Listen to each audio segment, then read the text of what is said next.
তোমাকে বলেছে আস্তে, বলেছে ধীরে, বলেছে কথা না, বলেছে চুপ, বলেছে মাথা নোয়াও, বলেছে কাঁদো। তুমি এখন কি করবে?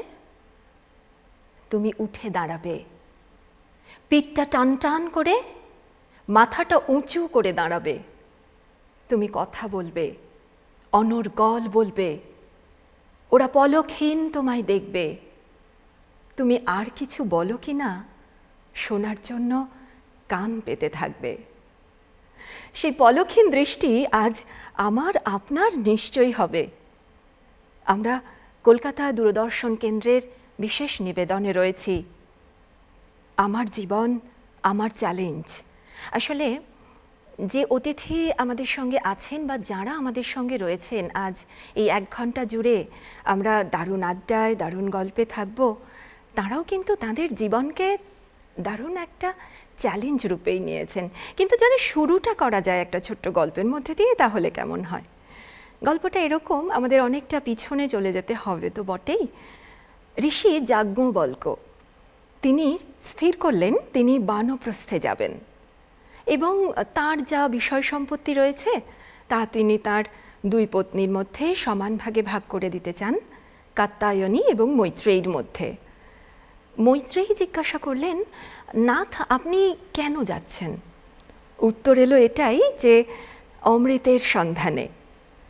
মৈত্রেয়ী প্রশ্ন করলেন, এই যে বিষয় সম্পত্তি দান করছেন এতে কি পরম শ্রেয় লাভ? স্বভাবতই উত্তর এলো না। মৈত্রেয়ী বললেন, যদি পরম শ্রেয় লাভ নাই হয় তাহলে দানে কি বা লাভ? বরং আমরা কিছু অর্জন করি না কেন? সেই অর্জন করার কথাতেই আজ কিন্তু রয়েছি। সত্যি সত্যি আজকের এই দিনটা একটু অন্য রকম করে কাটাতে ইচ্ছে করছে, এই সময়টাকে একটু অন্য রকম করে ভাবতে ইচ্ছে করছে। তার কারণ সময় বদলাচ্ছে, ভাবনাও বদলাচ্ছে, সেই সঙ্গে সঙ্গে কাজের পরিধি বদলাচ্ছে। তাই আমরা চাইব যে যেহেতু পুরাতনকালে নারীরা জানতেন তারা বা তাদের জীবনের পরম শ্রেয় কী, আধুনিককালের নারীরাও তো জানেন তাদের পরম জীবনের লক্ষ্যটি কী।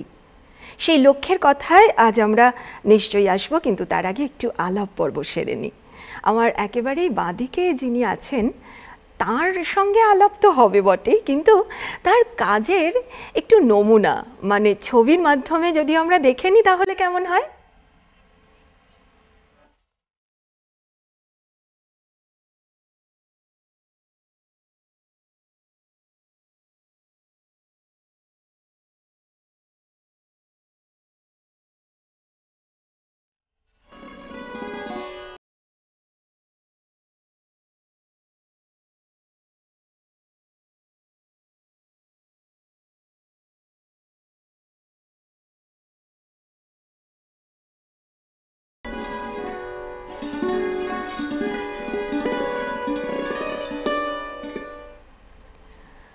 এই যে ছবিগুলো আমরা দেখলাম তা দেখে খানিকটা অনুমান করা গেল তো বটেই, কিন্তু শুধু অনুমানের ওপর ভিত্তি করে তো কোনো কাজ সম্ভব নয়, বরং আমরা সেই ভেতরে পৌঁছে যাওয়া বলে না, সেখানে পৌঁছানোর চেষ্টা করব।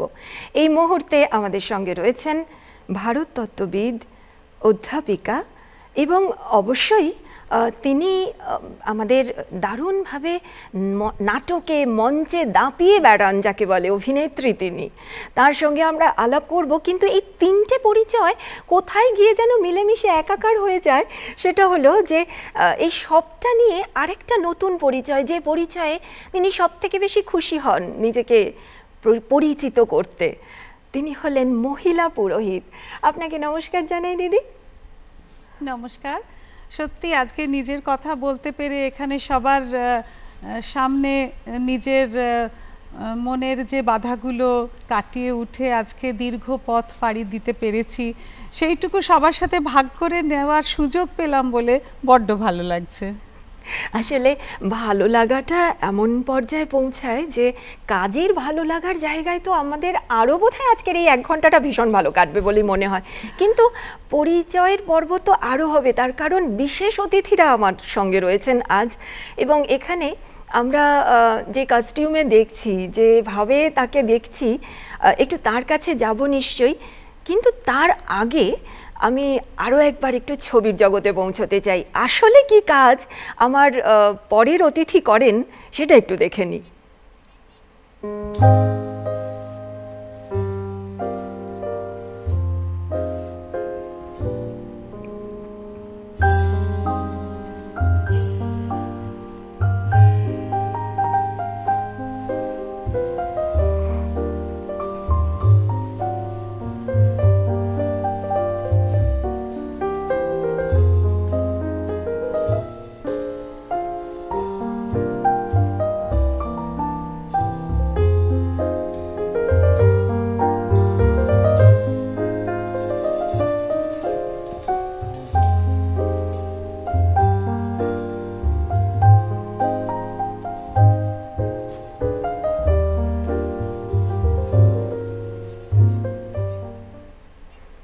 একটা গোটা জাহাজকে যদি আমাকে আপনাকে কন্ট্রোল করে নিয়ে আসতে বলা হয়, বাপরে আমরা কিন্তু থমকে যাব তো বটেই। কিন্তু এই মানুষটির কি অসম্ভব সাহস! আমি জাস্ট ছবিগুলো দেখতে দেখতে ভাবছি কি করে সম্ভব এই কাজ। কিন্তু হ্যাঁ, অসম্ভব বলে কিছু নেই আমাদের জগতে, সবটাই সম্ভব যদি আমার মনের মধ্যে সেই ইচ্ছেটা থাকে এবং সেই শক্তিটা থাকে। এবং আমাদের সকলের মধ্যে, শুধু নারী নয়, নারী পুরুষ সবার মধ্যে সেই মনের জোর নিশ্চয়ই আছে বলেই এমন অনেক অসম্ভব কাজকে সম্ভব করি আমরা।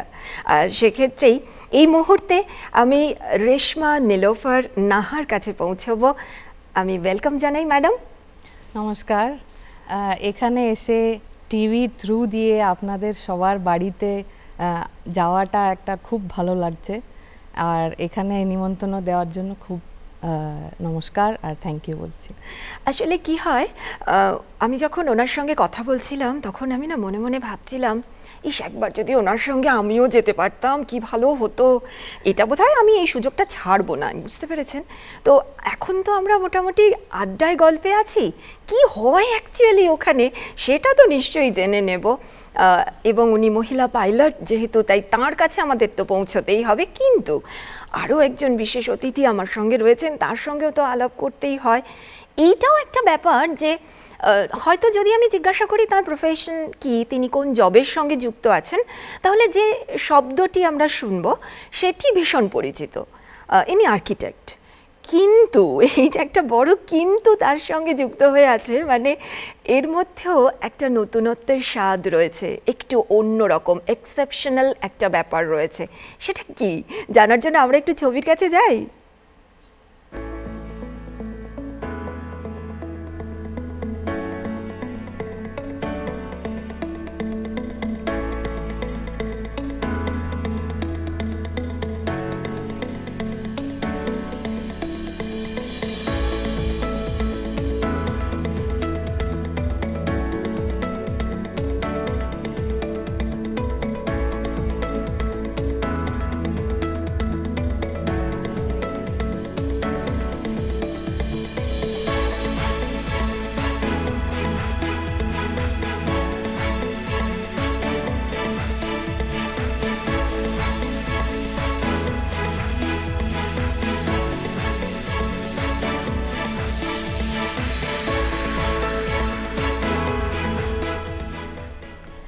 এই ছবিগুলো দেখতে দেখতে মনে হচ্ছিল নাকি যে রোদ জল ঝড় সব কিছুকে উপেক্ষা করে একজন নারী কিভাবে নিজের নমনীয়তা সব কিছুকে কোথায় যেন একটু দূরে সরিয়ে রেখে তার নিজের প্যাশনকে, নিজের স্বপ্নকে, নিজের ইচ্ছেকে কিভাবে বাস্তব রূপ দিচ্ছেন। ইনি অবশ্যই আমার সঙ্গে যিনি রয়েছেন তিনি অবশ্যই অধ্যাপনার সঙ্গে যুক্ত রয়েছেন, অবশ্যই তিনি আর্কিটেক্ট, কিন্তু তার বাইরেও যা আমরা শুনি যে সাইটে গিয়ে অসম্ভব একটা শক্তি নিয়ে তিনি কিন্তু নিজেই পুরো নির্মাণ কার্যে রয়েছেন। তো আমরা আলাপ করি অবশ্যই শ্রীমতী রাজশ্রী চ্যাটার্জির সঙ্গে। নমস্কার। নমস্কার। আজকে আমার খুবই ভালো লাগছে যে এখানে আমাকে ইনভাইট করা হয়েছে এবং আমার খুব ভাল লাগবে আমার যত এক্সপিরিয়েন্স আছে সবার সাথে শেয়ার করতে, কারণ এক্সপিরিয়েন্সগুলো খুবই অন্যরকম। So thank you once again. একটা জিনিস খুব স্পষ্ট, এই যে তিনজন মহিলা যিনি মানে যারা 3 রকম কাজের সঙ্গে যুক্ত হয়ে আছেন, তাদেরকে আমরা আজকের দিনে এত সুন্দর এক আড্ডায় নিয়ে এসেছি, কিন্তু এর পিছনেও তো আরও একটা গল্প। না, এটা গল্প নয়, এটা আসলে গল্প হলেও সত্যি। তার কারণ এই যে আন্তর্জাতিক নারী দিবস আমরা উদযাপন করি, এই আন্তর্জাতিক নারী দিবস 8ই মার্চ উদযাপন করার ক্ষেত্রে একটা গল্প রয়েছে। তা হলো মার্কিন যুক্তরাষ্ট্রের নিউ ইয়র্ক শহরের সুতা কারখানার নারী, তারা তাদের অধিকার আদায়ের সংগ্রাম করেছিলেন। সেখান থেকেই কিন্তু এই দিনটা পালনের কথা ভাবা হয়েছিল প্রথমে। তারপর ধীরে ধীরে যত বছর এগিয়েছে দিনটিকে পালন করা হচ্ছে নানান রকমে, বিভিন্ন দেশ পালন করছে, সে কথা তো হচ্ছিলই, এবং বিভিন্ন দেশ তার নিজের মতন করে পালন করছে।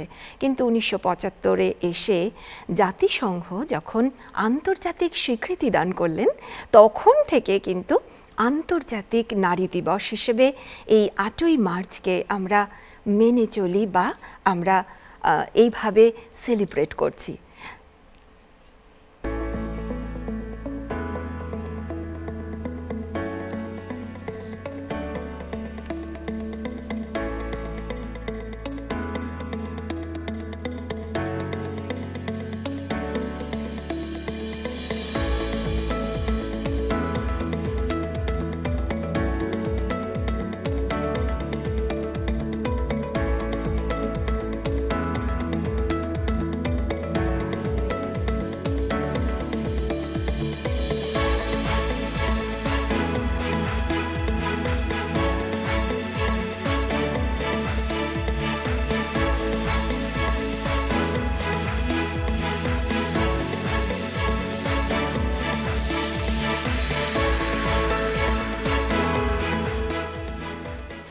আসলে এই যে দিনটি কিভাবে আমরা সেলিব্রেট করব, তার জন্য নানান রকম থিম থাকে।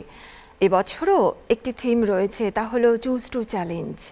সে প্রসঙ্গ তো আমরা নিশ্চয়ই আসবো, কিন্তু যখন আমার অতিথিরা সত্যি সত্যি তিনি যখন আমাদেরকে একেবারেই ওই চ্যালেঞ্জটা নিয়ে দেখিয়ে দিয়েছেন, তখন তার কাছে তো যেতে ইচ্ছে করে যে এটা একেবারেই নন্দিনীদি ছক ভাঙা সিদ্ধান্ত, মানে একদম আমরা যা দেখি তা নয়। তাহলে এরকম একটা সিদ্ধান্ত আপনি নিলেন কেন? সিদ্ধান্তটা যে খুব সচেতনভাবে নিয়েছি তা কিন্তু নয়। আসলে খুব অল্প বয়স থেকে ভারততত্ত্ব এই বিষয়ে আমার অসীম আগ্রহ এবং প্যাশন, মানে এতটাই ভালোবাসা যে আমরা যখন 11-12 বা কলেজে পড়াশোনা করতে আসি, সেই সময় খুব কম ছেলেমেয়েরা সংস্কৃত নিয়ে পড়াশোনা করত, এবং সব দিক থেকেই সেটা একটা ভীষণ বাধা ছিল পরিবারের ক্ষেত্রেও। এ বাবা সংস্কৃত নিয়ে পড়বে, তাহলে তো কিছুই হবে না। হ্যাঁ, শুধু মা বলেছিলেন কি আশ্চর্য, তুই কি পুরুত হবি নাকি? আচ্ছা, মার কথাটা বোধহয় ভুলে গেল। আমি কিন্তু এসব একেবারেই ভাবিনি। মায়েরা দেখতে পান, দেখবে ভবিষ্যৎ জানতে পারে। সত্যি কথা, এটা এখন যখন মানে অনেকটা পিছিয়ে ফিরে তাকাই, তখন এটা খুব অবাক লাগে যে সত্যদ্রষ্টার মতন কথাটাই বোধহয় মুখ দিয়ে বেরিয়ে গিয়েছিল তখন। যাই হোক, তারপরে তো দীর্ঘদিন পড়াশোনা, চাকরি এসব করার পর আমার শ্রদ্ধেয়া অধ্যাপিকা কলেজের গৌরী ধর্মপাল, তিনি একটা বিবাহ পদ্ধতি প্রবর্তন করেছিলেন এবং বহু অনুষ্ঠানও হয়েছিল। উনি নিজেও পৌরোহিত্য করতেন, ওনার ছাত্রীরা পৌরোহিত্য করেছিল। আমি অনেক বছর পরে তার সাথে আবার যুক্ত হই। আমি একা নয়, আমি এবং রুমা আমার কলেজের সহপাঠী, আমরা দুজনেই গৌরীদির ছাত্র। তো তখন গৌরীদির লাইব্রেরির কাজ করতে করতে অনেক ওনার সঙ্গে আবার নতুন করে সখ্যতাটা হতে থাকে। বহু বছর ধরে এই কাজটা আমরা করেছিলাম। আচ্ছা, এইটাই কি মানে যতদূর শুনেছি দিদি, যে পুরো নতুন বৈদিক বিবাহ? রাইট, এইটাই গৌরীদির একটি পাবলিশড বই, পুরো নতুন বৈদিক বিবাহ। আচ্ছা আচ্ছা আচ্ছা। দিদি হঠাৎ আমাকে বলেন যে তোমরা এই কাজটা কি করবে? তো আমি আর রুমা তো লাফিয়ে উঠি। আমার বিশেষভাবে একটা ইন্টারেস্ট ছিল, কারণ তখন আমার বড় মেয়ের বিয়ে একেবারে আসন্ন। তো আমার মনে হয়েছিল যে এই কাজটা যদি করতে পারি তাহলে আমার মতো আনন্দিত আর কেউ হবে না। আর সৌভাগ্যক্রমে আমার মেয়ের যেখানে বিয়ে হচ্ছে, যে বাড়িতে, সেই বাড়িও ভীষণ উদারপন্থী, তারা এটা খুব খুশি হয়ে মেনে নেবেন। তো সেই যাত্রা শুরু। ওহো, যাত্রা যখন শুরু হলো তখন যাত্রার পথ এগিয়ে চলবে দারুণভাবে, কিন্তু সেই পথ যখন জলপথ হয়ে যায়, সেই পথে যখন অনেকগুলো বাধা চলে আসে, এবং আমি শুনেছি, আমি বলবো না এগুলো, একদম আমার গেস্ট যিনি, আমার অতিথি যিনি, তিনি বলবেন, সব বলে ফেললে চলে না। তো সেক্ষেত্রে সেই জলপথের যাওয়া মানে ব্যাপারটা এটাই যে ভীষণ এক্সেপশনাল একটা প্রফেশন, একটু ব্যতিক্রমী যে সিদ্ধান্ত নেওয়া। তো সেক্ষেত্রে আমি রেশমা ম্যাডামের কাছে যাব। এই যে পাইলটিং করা, এই ব্যাপারটা কি, মানে একটু ঘটনাটা যদি আমাদেরকে বলা হয়, কিভাবে কি হয়? সো সবই পোর্টে অ্যারাউন্ড দ্য ওয়ার্ল্ড, প্রত্যেকটা পোর্টে ওই পোর্টের স্পেসিফিক ইনফরমেশনের এক্সপার্টিস তাদের কাছে থাকে যারা পাইলট হয়। তো এভরি পোর্টে পাইলটস থাকে, আর ওরা কি করে, জাহাজ সমস্ত যখন ভেতরে আসবে, ওই ভেতরে আসার জাহাজগুলোকে নিয়ে আসা, আর বাইরে যখন ফিরবে তখন নিয়ে যাওয়া, এই দুটো কাজই পাইলটদের মেইন ডিউটি হয়। আর এই আমাদের কলকাতা পোর্টে, শ্যামাপ্রসাদ মুখার্জি পোর্ট, এখানে আমাদের একটা স্পেশাল জিনিস আছে, যেটা হচ্ছে রিভার হুগলি। আমাদের হুগলি নদী দিয়ে জাহাজকে আনা বা নিয়ে যাওয়া দুটোই আমরা করি। আর এইটার স্পেশালিটিটা হয়, this is one of the toughest rivers in the world, যেখানে ন্যাভিগেট করা হয়, জাহাজ আসা যাওয়া হয়। আর এই পোর্টে আপনি দেখবেন চ্যানেলটা খুব পাতলা, আপনি দেখবেন এটা মোটামুটি বলা যায় একটা সাইকেল এর রাস্তায় একটা বড় একটা ছোট হাতিকে নিয়ে যাওয়ার মতো, অলমোস্ট লাইক দ্যাট। একটা খুব ন্যারো চ্যানেল হয় এখানে, ডেপথ আমাদের খুব বেশি নয়, যেই ডেপথটা আমাদেরকে ডিটেলস রাখতে হয়, ক্যালকুলেট করতে হয় এবং নিয়ে যেতে হয় জাহাজকে সেই বেস্ট যেখানে জল ডেপথ আছে সেদিক দিয়ে জাহাজকে নিয়ে যাওয়া। তারপরে জাহাজের সেফটি, জাহাজের লোক, জাহাজের উপর লোক থাকে তাদের সেফটি। আর একটা জিনিস একটু জানতে ইচ্ছে করছে যে ধরো আমি বলছি সমুদ্র থেকে এলো জাহাজটা, তারপরে যেখান থেকে নদীবন্দর শুরু হলো, মানে নদী শুরু হলো, সেখান থেকেই কি মানে আপনারা ধরে নেন? হ্যাঁ, আমরা গঙ্গাসাগর পর্যন্ত যাই, আর তারপর থেকে রেডিওতে, VHF রেডিও বলা হয়, ওখানে আমরা by radio we give instructions কিভাবে যেতে হবে। তো আমরা জাহাজটায় উঠি রোপ ল্যাডার দিয়ে, ভার্টিক্যাল ল্যাডারে রোপ ল্যাডার দিয়ে জাহাজে উঠি, ছোট বোটে করে যাই আমরা। গঙ্গাসাগরে একটা পাইলট স্টেশন আছে, ওখানে আমরা রেস্ট নিই, আর ওখান থেকে একটা বোট নিয়ে যাবে, জাহাজ আর বোট একসাথে সেম স্পিডে, অল্প স্পিডে যাবে, তখন আমাদের ল্যাডার দিয়ে উঠতে হবে। আর সেইভাবে কলকাতা নিয়ে আসবো জাহাজ, আর সেখানেই গার্ডেন রিচ আসার পরে এখানে নামবো, বা হলদিয়া পোর্টে নিয়ে গেলে হলদিয়াতে নামবো। আর সেইভাবেই মানে রিভার আর সি যেখানে মেশা হচ্ছে সেটা হচ্ছে গঙ্গাসাগর, ওখান থেকে নিয়ে আসা আর ওখান থেকে নিয়ে যাওয়া, পৌঁছে দেওয়া। বাপরে, এরকম একটা মানে ইন্টারেস্টিং, তুমি বলো, মানে ভেতরে মনে হচ্ছে না শিরশির করে উঠছে, রোমাঞ্চ পুরো। কোনো কিছুতেই পারবো না, না পারবো না বলে আমার মনে হয় যে পারবো না বলাই উচিত নয়, কেন even sky is not the limit, এটাও মহিলারা আজকে প্রুভ করেছেন, যারা মার্স যাওয়ার জন্য রেডি হয়ে যাচ্ছে। So even the sky is not the limit.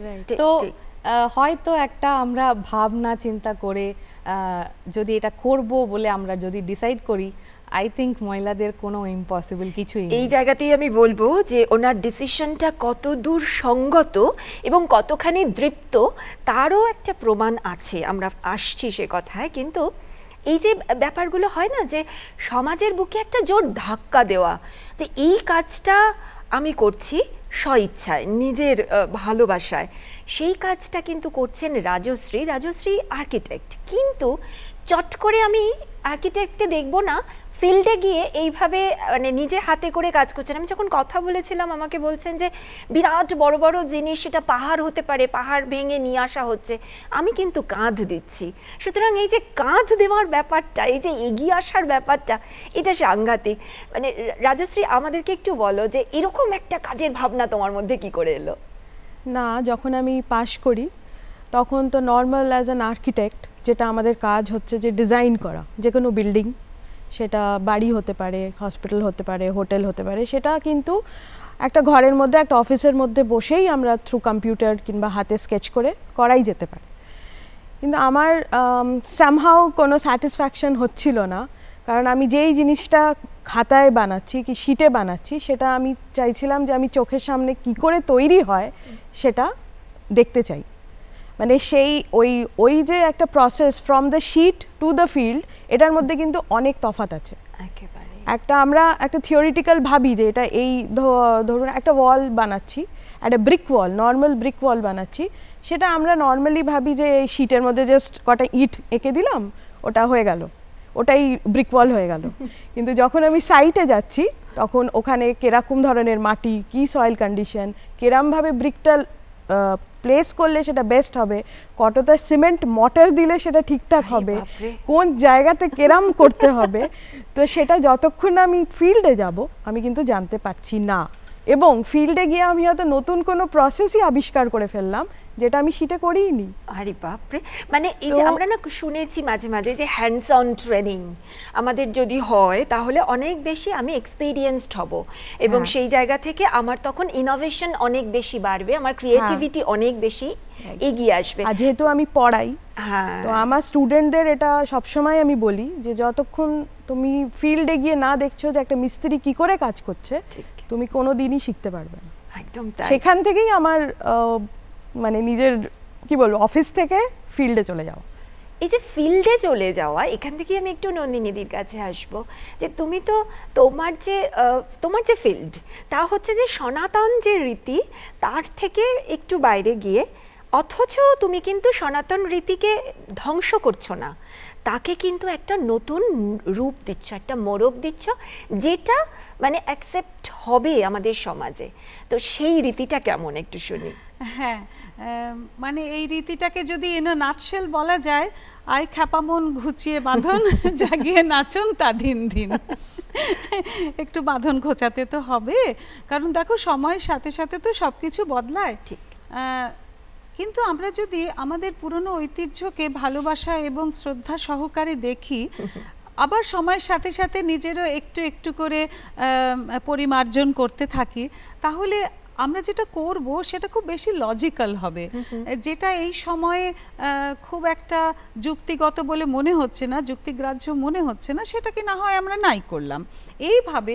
এবং আজকালকার ছেলেমেয়েদের সময় খুব কম, হ্যাঁ, তাই মানুষকে অল্প সময়ের মধ্যে তাদের অ্যাটেনশনটা পুরোপুরি যাতে আমি ক্যাপচার করে রাখতে পারি, আমরা শুভমাস্তুর চারজন, আমি একার কথা বলবো না, আমরা চারজনে একটা টিম এফোর্টে কাজ করি।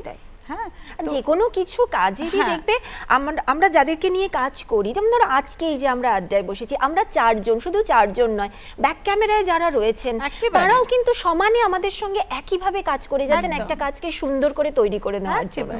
তো সেইটা তো লাগে একেবারে, মানে আমি ধরো কথা বলছি, এই ধরনের ইন্টারভিউগুলো দিচ্ছি, কিন্তু আমার সাথে যে তিনজন রয়েছেন তারা সমান সমানভাবে আমার সঙ্গে পরিশ্রম করছেন। তো এই চারজনে আমরা একটু ফিল করতে লাগলাম যে আমরা যদি নতুন মোড়কে একটুখানি মানুষের কাছে পৌঁছে যাই, আমাদের তো রবীন্দ্রনাথের খুব আমরা সাহায্য নিই, তার দর্শন, তার গান, তার কথা, আমাদের মনে হয় ওর কথাগুলো, গানের কথাগুলো মন্ত্র ছাড়া আর কিছু নয়, সেই জন্য ওটা আমরা খুব কাজে লাগাই।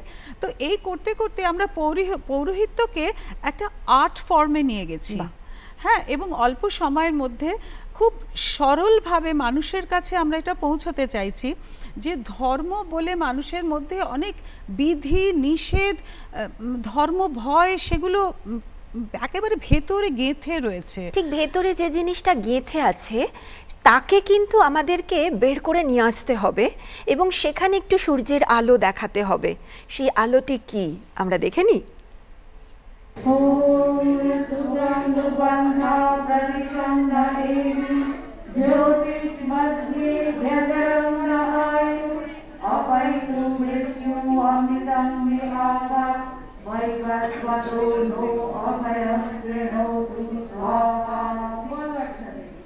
আলোর পথে নিয়ে চলো আমাদের, জরাহীন মৃত্যুহীন সুগন্তব্যের পথে নিয়ে চলো কেউ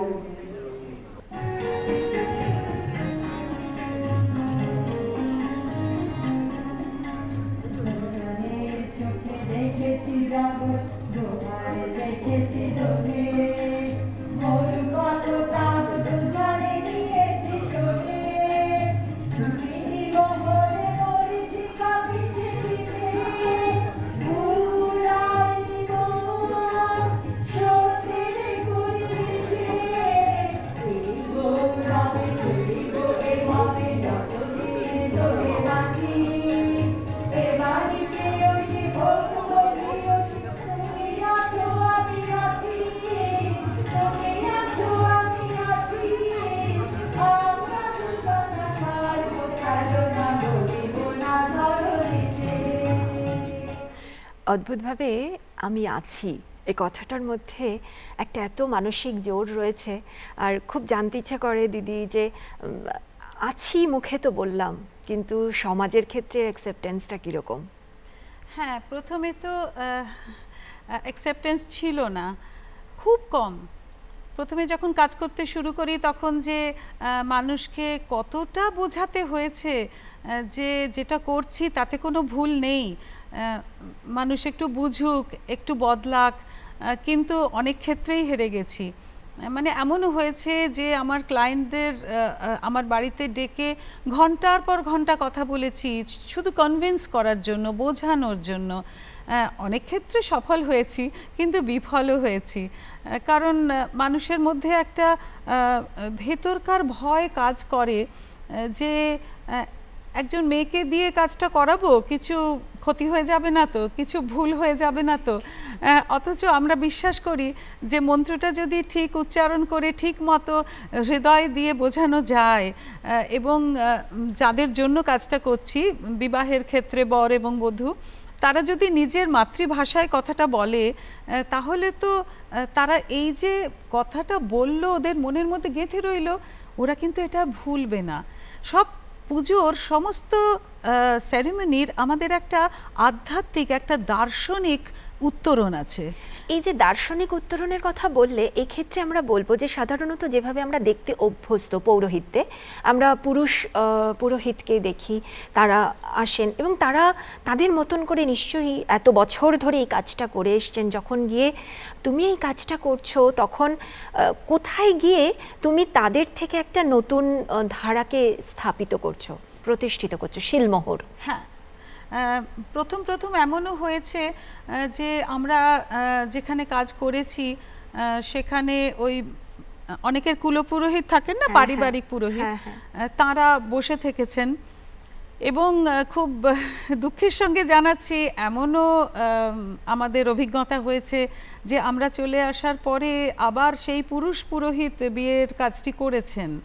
হ্যাঁ, সুতরাং এইসবের মধ্যে দিয়েও গেছি, কিন্তু তারপরেও তো তুমি এমন দেখেছো যে এই বিয়েটাই একেবারে শ্রেষ্ঠ। এখনো সেই কুলপুরোহিতরা আসেন, তারা সামনের সারিতে বসেন এবং যাওয়ার পরে তারা আমাদের ধন্যবাদ দিয়ে যান, কৃতজ্ঞতা জানিয়ে যান, বলেন যে আমরা নাকি তাদের চোখ খুলে দিলাম। এই যে চোখ খুলে দেওয়ার কথা, এখানেই কিন্তু আমি আবারও ফিরে যাব সেই উপনিষদের কালে। আসলে গল্পটা এরকম ছিল যে মিথিলার রাজা জনক, তিনি ঠিক করলেন যে তিনি দান দেবেন এবং সেই দান হবে অনেক বেশি, ভারী রকমের দান। তো সেই দান তাকেই দেবেন যিনি শ্রেষ্ঠ ঋষিবর হবেন, তাকে। তো তখন ঋষি যাজ্ঞবল্ক্য বলেছিলেন, সে তো আমি, আমার কাছেই তাহলে সমস্ত দান চলে আসুক। তখন বাকি যারা ছিলেন তারা তখন খুব স্বাভাবিক, তারা প্রোটেস্ট করেছেন, তারা বলেছেন না, তা কেন? তখন মিথিলার রাজা বললেন, ঠিক আছে, তাহলে আমরা বরং একটা ওই তর্ক সভার আয়োজন করি। এবং সেখানে দেখো যে 6 জন, টোটাল 7 জন ছিলেন, 6 জন হচ্ছেন পুরুষ এবং সেখানে একজন ছিলেন মহিলা, তিনি হচ্ছেন গার্গী। তিনিও এসেছেন। অবাক সবাই, মহিলা প্রশ্ন করবেন, তার্কিক হবেন, তিনি কি জানেন? তখনকার সময়ের কথা বলছি।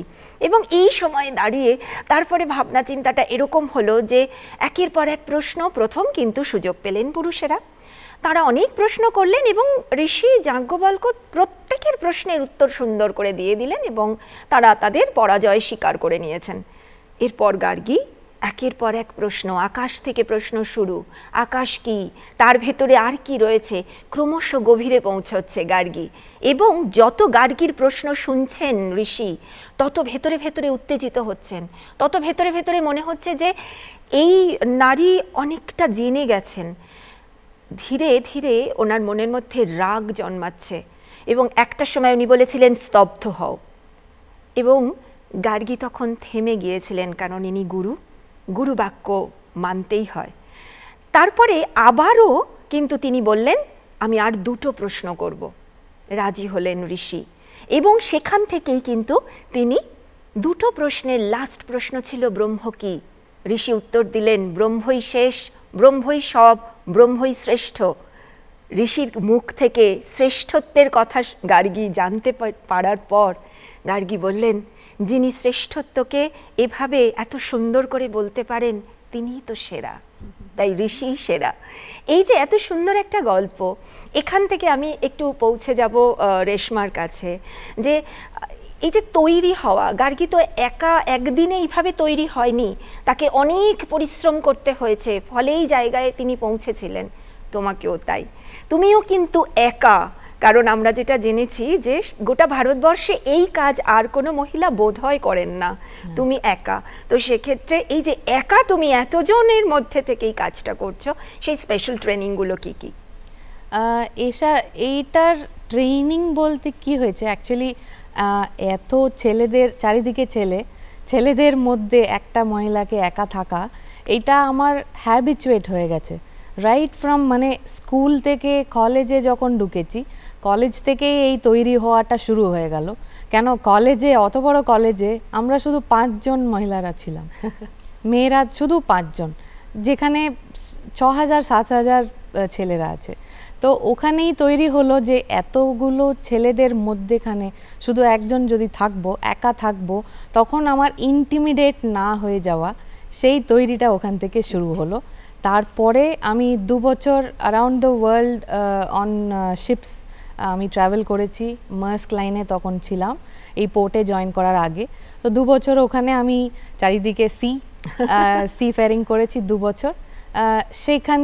সেখানে আবার সেরকমই একটা জাহাজে 25 জন 22 জন থাকে, ওদের মধ্যে শুধু আমি একা।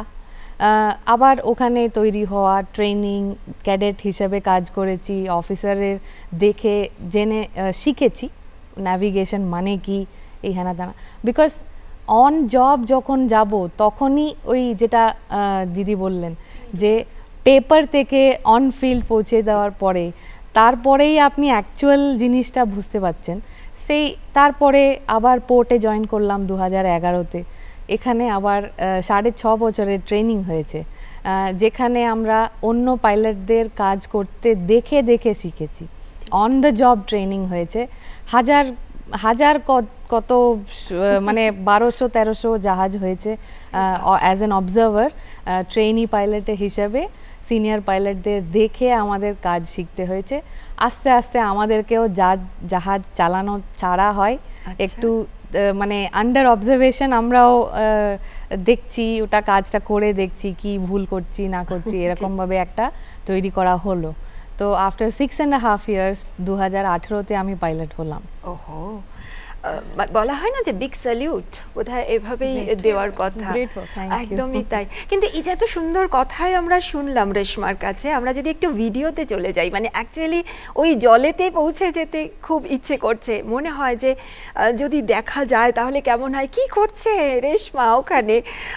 আমার বললাম না ভেতরে ভেতরে ভীষণ একটা মানে থ্রিলিং যে কি হয়, তো আমরা একটু দেখি। Video on. Yes, good morning. Welcome aboard. Here we are on the next day right now, doing the boat trip. What's your heading? 3 minutes. Running on 500 RPMs.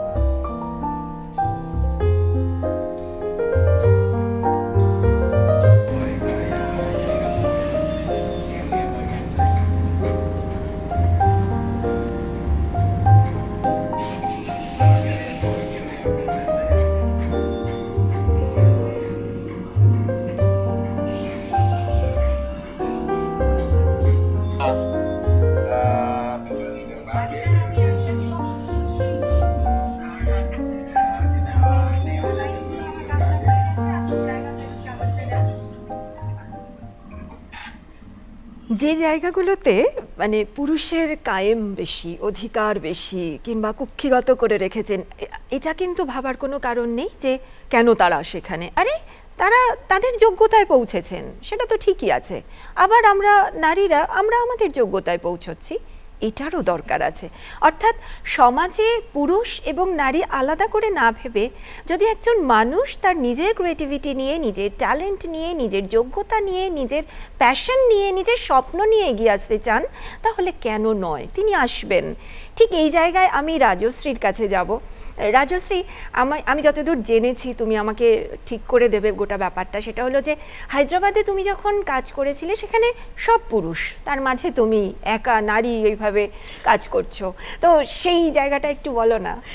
হ্যাঁ, হায়দ্রাবাদ সাইটটা বিশাল বড় একটা সাইট ছিল, একটা বড় হাউজিং প্রজেক্ট ছিল, মোটামুটি একটা ছোট মিনি টাউনশিপ হচ্ছিল। আরে বাপরে। সো ওখানে অন্তত 2000 মিস্ত্রি কাজ করতো, 100-150 ইঞ্জিনিয়ার্স, এবং অ্যাডমিনিস্ট্রেটিভ অফিসেও অল মেন, একটাও মহিলা ছিল না। আমি একমাত্র মহিলা ছিলাম যে ওই হেলমেট আর বুট পরে 20 তলা উঠছি নামছি, ব্রিক্স আসছে ইয়া সিমেন্ট আসছে, সেই আনলোডিং লোডিং সব চেক করা। তো যতজন পুরুষ এবং ছেলেরা ছিল, they were all totally shocked যে আপনি কেন এখানে, মানে এরম একটা প্রশ্ন, আপনি কেন এখানে এসছেন, না আপনি বাড়ি চলে যান, আপনার তো সংসার দেখার দায়িত্ব, আপনি কেন অন সাইট কাজ করছেন। ঠিক এই জায়গাতেই প্রশ্নটা আসে যে মানে ওই আর কি, যে সেই সময় তুমি কি পেয়েছিলে যে বাড়ি চলে যাও, কিন্তু তখন তোমার মন কি বলেছিল? না, আমি হাউজিংটা কি করে তৈরি হচ্ছে, how to do the work, way to do, what is the problem, সেইটাতে বেশি ইন্টারেস্টেড ছিলাম। অবশ্যই বাড়ির দিকেও মন ছিল, কিন্তু আমার কাজটা সবসময় প্রায়োরিটিতে থাকে, তাই জন্য আমি ওখানে মাসে অন্তত 10-15 দিন কাটাতাম সেই সময়। এখন প্রজেক্ট শেষ হয়ে গেছে। তো এই ছোটোখাটো অনেক কিছু আমি ফেস করেছি যখন অন সাইট কাজ করি, এবং মহিলাদের জন্য আলাদা করে টয়লেট, আলাদা করে খাবার জায়গা, ওইসব কিছুই থাকে না, কারণ ওটা তো তৈরি হচ্ছে একটা র সাইট, মানে ঘন্টার পর ঘন্টা বালি, ধুলো, সূর্যের তাপ, হায়দ্রাবাদ প্রচণ্ড গরম, সেই দাঁড়িয়ে থেকে কাজ করানো।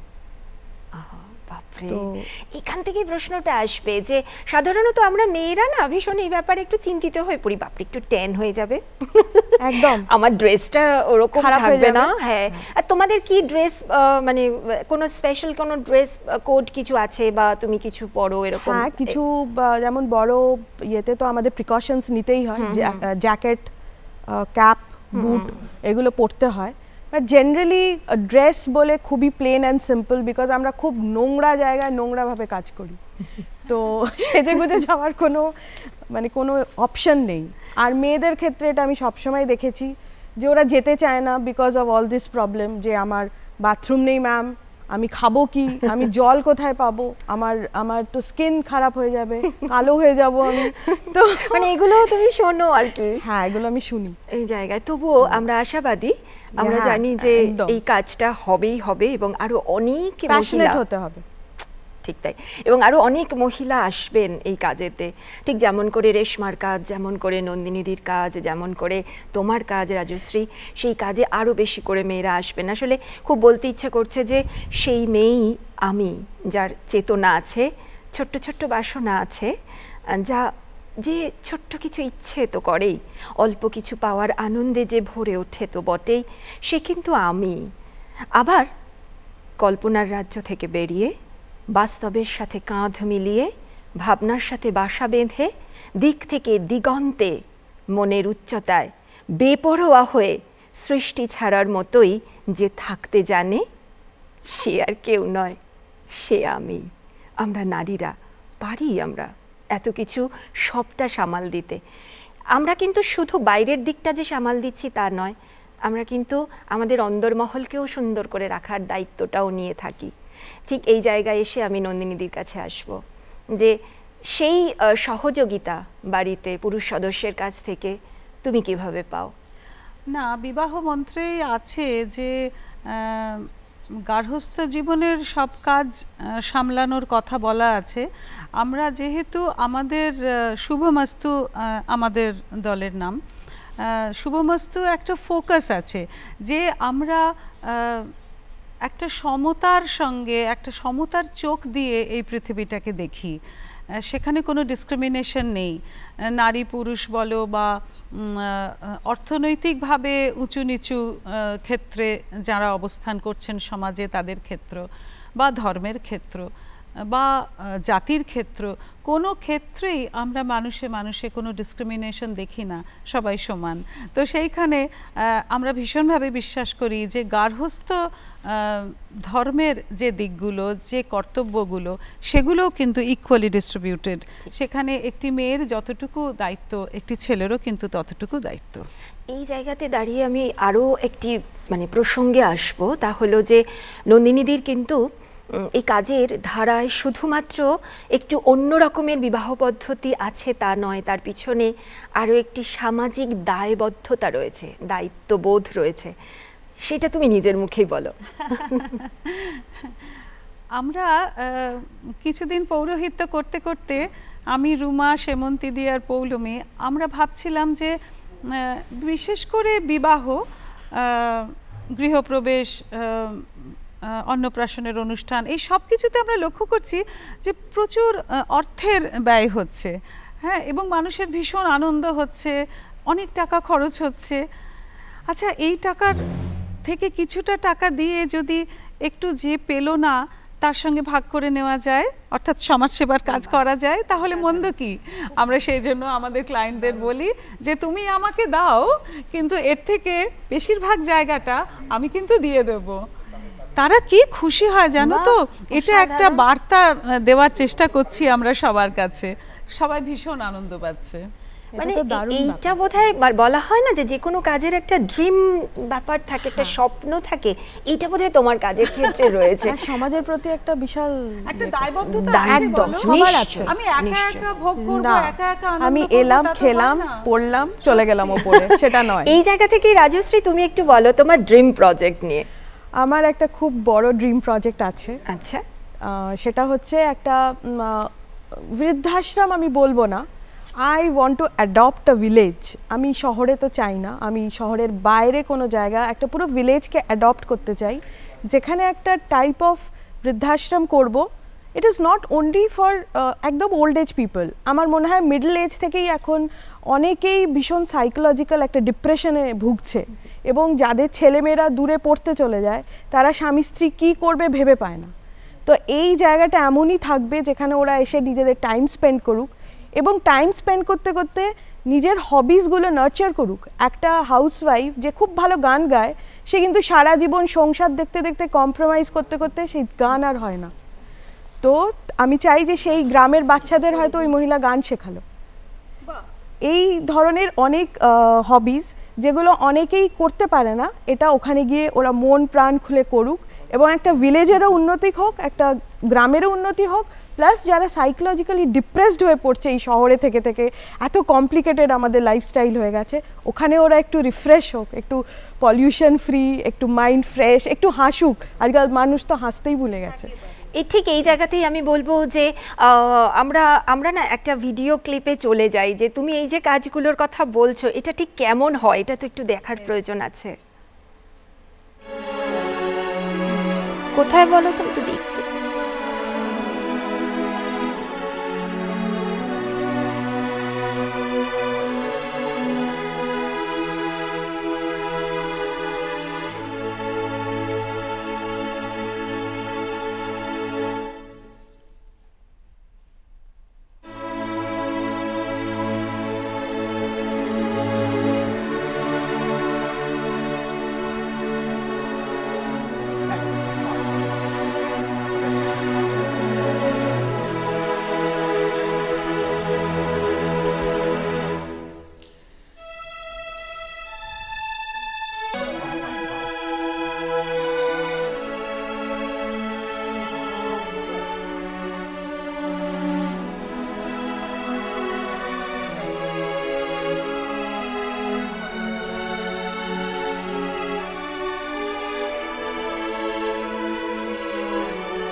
স্বপ্নের ইমারত তৈরি হচ্ছে। আহা, আমার মনে হচ্ছে বারবার যে ইস আমি কেন এই জায়গায় নেই।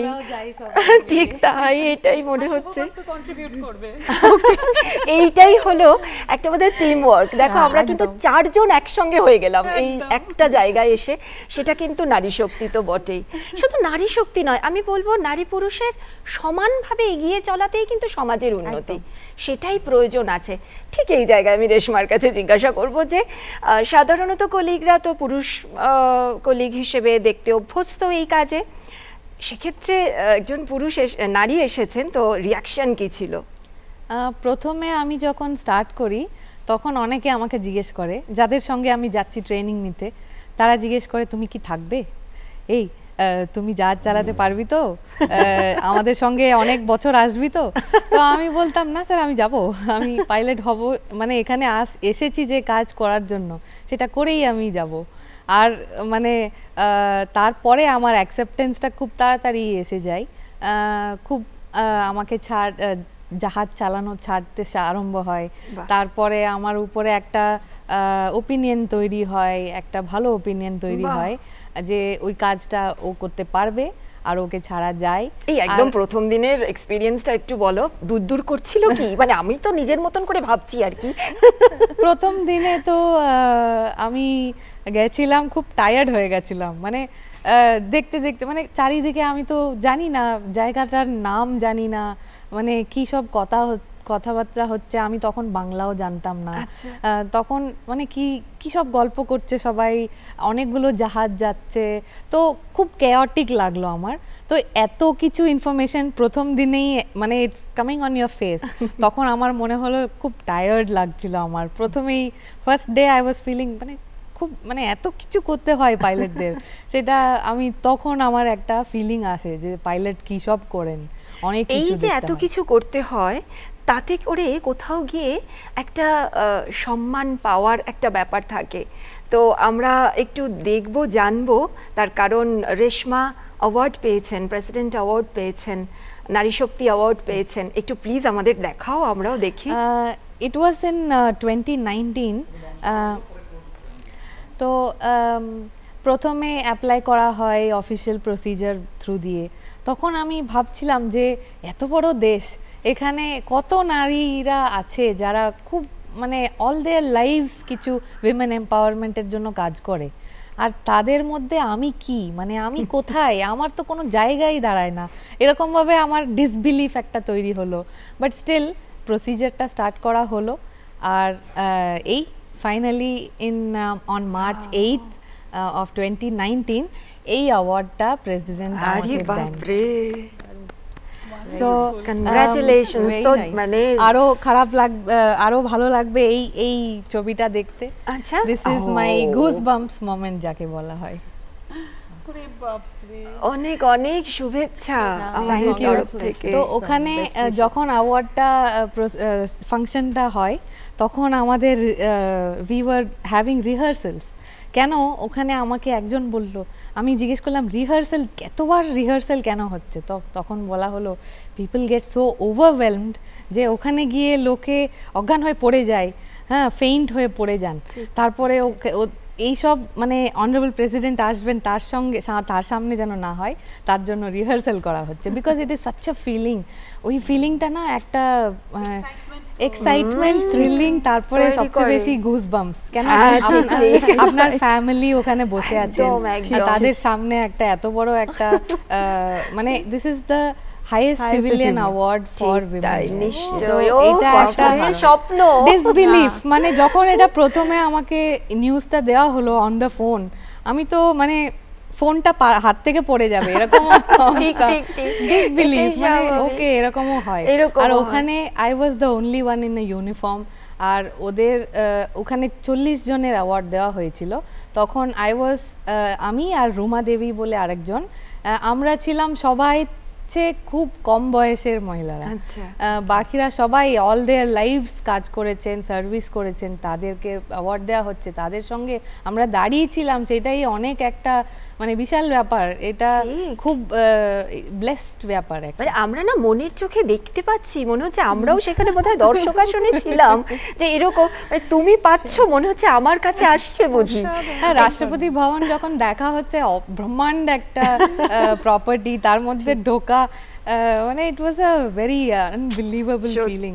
ওই যে রিহার্সালের কথা বললে না, আমি প্রথম যখন পৌরোহিত্যে আসি, আমার মেয়ের বিয়ের কথা বলছিলাম, আমার মেয়ে আর জামাইকে দিয়ে রিহার্সাল দিয়েছি আমার নিজের কনফিডেন্সের জন্য। তখন আমি আর রুমা ভাবছি কিন্তু দ্বিতীয় মেয়ের বিয়ে আবার আমরাই দিয়েছি, পৌরোহিত্য করেছি, তখন আর রিহার্সাল দরকার হয়নি। তখন এই জায়গাতে আমি বলবো যে সেই অ্যাওয়ার্ডটাও তুমি পাও, তা হলো মানুষের স্মিত হাসি, স্ফীত হাসি, যে যারা সেইগুলো একটু বলো না, মানে তুমি যখন বিয়ে দিচ্ছ আশপাশ কিরকম থাকে? সত্যি কথা, শুধু বিয়ে কেন, যে কোনো আমাদের অনুষ্ঠান যখন শেষ হয় তখন একটা মানে উল্টো দিক থেকে মানুষ তো খেতে ভুলে যায়। বিয়ের আসরে তো সবাই কেউ দেখে না, সাধারণত আমাদের এটাই আমরা দেখেছি যে বিয়ে বাড়িতে সবাই নিজের সাজ পোশাক এবং খাওয়া দাওয়া নিয়ে ব্যস্ত থাকে, কিন্তু আমাদের ক্ষেত্রে ব্যাপারটা একদম ভিন্ন হয়।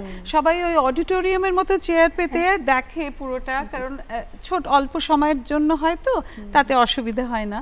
যেই শেষ হয় সবাই আমাদের ঘিরে আসে এবং তাদের মুগ্ধতা প্রকাশ করে। এটা আমাদের এত তৃপ্তির একটা জায়গা, যেন কোনো গৌরবের জায়গা নয়। কারণ দেখো, এটা তো আমরা সংকলন করছি মাত্র, এবং ওই যে বললাম একটা আর্ট ফর্ম করে নিয়েছি আমাদের পৌরোহিত্যকে, এবং ওপর থেকে একজন তো কলকাঠি নাড়ছে না, তো এটাতে তো আমরা না হলে পারছি কি করে? আমাদের তো পারার কথা নয়, এই শক্তি আসছে কি করে? সেই শক্তির কথাতেই বলবো যে 8 মার্চ আন্তর্জাতিক নারী দিবস, প্রত্যেক বছর তার কোনো না কোনো থিম থাকে, যে থিমকে ঘিরে এগিয়ে চলা হয়। যেমন এবছর আছে চুজ টু চ্যালেঞ্জ। সত্যি সত্যি সেই চ্যালেঞ্জটা কেন, এই ব্যাপারটা কেন নেওয়া হয়েছে? দেখো, কোভিডের যে সময়টা ছিল তখন কিন্তু ছিল, মানে আমি একদম প্রথম ফার্স্ট ওয়েভ সেকেন্ড ওয়েভে সেই সময়টার কথা বলছি, যখন আমরা সাধারণেরা কিন্তু সুস্থ থাকবো বলে আমরা বাড়িতে বসে আছি, আমরা বেরোবো না। হ্যাঁ, কিন্তু তখন সেই মানুষগুলো, তারা কিন্তু পুরুষ নারী নির্বিশেষে, তারা কিন্তু আমাদেরকে ভালো রাখার জন্য তারা ঝাঁপিয়ে পড়লেন ঝুঁকি নিয়ে, তারা কাজ করছেন। তার মানে তারা কিন্তু চুজ করছেন সেই চ্যালেঞ্জটা। তাদেরও তো সংসার রয়েছে বাড়িতে, তাদেরও ওয়াইফ রয়েছেন, হাজব্যান্ড রয়েছেন, বাচ্চা রয়েছেন, মা বাবা রয়েছেন, সবাইকে ফেলে দিয়ে তারা কিন্তু আমাদের সমাজের জন্য কাজ করছেন। আর আজকে যখন এই তিনজনের সঙ্গে আমাদের দারুণ আড্ডা হচ্ছে, তখন তারাও কিন্তু সেই সমাজের কথাই বলছেন। আর এই ক্ষেত্রে আমি একটু নন্দিনীদির কাছেই আর একবার আসবো, তা হলো যে একটা ছোট্ট মানে আমি জানি যে যেহেতু বিয়ে এবং আরও একটি কাজ যেটা স্মরণ সভা বা শ্রাদ্ধানুষ্ঠান বলি, সেইটাও কিন্তু রয়েছে। তো সেক্ষেত্রে আমরা কিন্তু দেখি যে কোথাও গিয়ে বোধহয় তোমার কস্টিউম আলাদা হয়ে যায়, তো সেইটা কি একটু বলবে? নিশ্চয়ই, এখানেও আমরা একটা রিফর্ম এনেছি। সমাজে তো বদল করতে করতে আমাদেরও তো সমানে চিন্তাটা এগোচ্ছে, ভাবনাটা এগোচ্ছে, খুব ভালোবাসাটা এগোচ্ছে। এই করতে করতেই নানান রকম ফসল ফলছে আর কি। আমাদের মনে হয়েছিল যে পুরোহিত বলতেই মানুষের চোখের সামনে একটা যেরকম পোশাক ভেসে ওঠে, সেটা হচ্ছে খুব সিম্পল, ভীষণ সিম্পলিসিটির একটা পোশাক। সেটা একটা সাদা বেসের একটা কিছু, নামাবলিটা তার সাথে থাকে। একজন সাংবাদিক আমাকে বলেছিলেন, আপনার ইন্টারভিউ নিতে যাচ্ছি, আপনি নামাবলিটা রেডি রাখবেন। তো আমি বুঝতে পারলাম যে উনি আমার সম্বন্ধে খুব একটা লেখাপড়া না করে এসেছেন। ঠিক এই জায়গাতেই আমি বলবো দিদি, যে তুমিও কিন্তু ঠিক সেইভাবেই ভাবছো যে কোথাও গিয়ে একটু অন্যরকম হতে হবে। আমি একদম রাজশ্রীর কাছে যাব, যেহেতু আমরা ইন্টারন্যাশনাল উইমেন্স ডে নিয়ে কথা বলছি, একটা ছোট্ট মেসেজ তোমার তরফ থেকে। আমি চাইবো যে আরও মেয়েরা কিংবা মহিলারা এই আমি যে ফিল্ড ওয়ার্কটা করছি ওইটাতে আসুক। আমি ডিজাইন করছি সেটা ঠিক আছে, আমি কি নির্মাণ করলাম সেটা যদি আমি অন সাইট এসে করি, দেখি, সেটা আমার মনে হয় সেটা অনেক বেটার হবে, কারণ আমি যেটা করছি থিওরিটিক্যালি ওটা প্র্যাকটিক্যালি যতক্ষণ না দেখছি ততক্ষণ ইট ক্যানট হ্যাপেন অ্যাকচুয়ালি। মানে অনুপ্রাণিত হতে হবে আরো বেশি করে, ইন্টারেস্ট পাও আরো বেশি করে। একটা ছোট্ট মেসেজ চাইছি আমি রেশমার কাছ থেকেও। আমার মেসেজ হবে ওয়ান ফর দ্য প্যারেন্টস, যারা বাচ্চাদের ছোট থেকে বড় করছেন। ওই সময় থেকেই আমাদের সোসাইটিতে কি হয়, একটা বক্স, মেয়েদের জন্য একটা বক্স, ঠিক এই বক্সে ওদের একটা রেস্ট্রিক্টেড এক্সপেকটেশন আমাদের ক্ষেত্রে, সেটা দিয়ে আমাদেরকে ঢোকানো হয়, সেটা যেন না করেন। আর মেয়ে আর ছেলে দুজনকেই, দুটো বাচ্চাকে একই রকম বড় করবেন আর একই রকম উইংস দেবেন ওদের স্বপ্নটা দেখার জন্য, ওদের স্বপ্নটা পারসিউ করার জন্য। ঠিক সেই জায়গাতেই আমি নন্দিনীদির কাছেই আসবো যে এইটাই প্রয়োজন। প্লিজ তুমি একটু বলো যে এই দিনের মেসেজ। হ্যাঁ, আমি বলবো যে এমন একটা সময় আসুক যখন এই আন্তর্জাতিক নারী দিবস আমাদের আর পালন করতে হবে না। আর মেয়েদের বলবো, নিজের আলো নিজে জ্বালো, কাটাও বাধা ঘুচাও কালো। কি ভালো কথার সঙ্গে বোধহয় আমরাও শেষের পথে এগিয়ে আসছি। আসলে ইচ্ছে করে না থামতে, ইচ্ছে করে আরও আরও দূর আমরা চলি, আরও অনেক কথার সঙ্গে থাকি, কিন্তু কোথাও গিয়ে থামতে জানতে হয়, তবেই বোধহয় নতুনই শুরু হয়। কিন্তু যে কোনো কাজ যখন আনন্দের সঙ্গে হয়, মনের ইচ্ছের সঙ্গে হয় এবং অনুপ্রেরণার সঙ্গে হয়, তখনই বোধহয় মনে হয় যে সত্যি সত্যি আমরা একটা ভালো কাজ করতে পারি। আন্তর্জাতিক নারী দিবস কখনোই দিবসে আটকে নেই, এটা 365 দিনেরই, কিন্তু আমরা নারীরা একই সঙ্গে সমাজে পুরুষ এবং নারী মিলিয়ে মানুষ হয়ে যদি আসতে পারি, তবেই সমাজের মঙ্গল। অনেক অনেক ধন্যবাদ জানাই আজকে এত সুন্দর করে আমাদের সঙ্গে থাকার জন্য, এবং আরও অনেক কাজেতে তোমরা এগিয়ে যাও, সেটাই চাইবো। এটাই রইল কলকাতা দূরদর্শন কেন্দ্রের তরফ থেকে অন্তরের শুভেচ্ছা।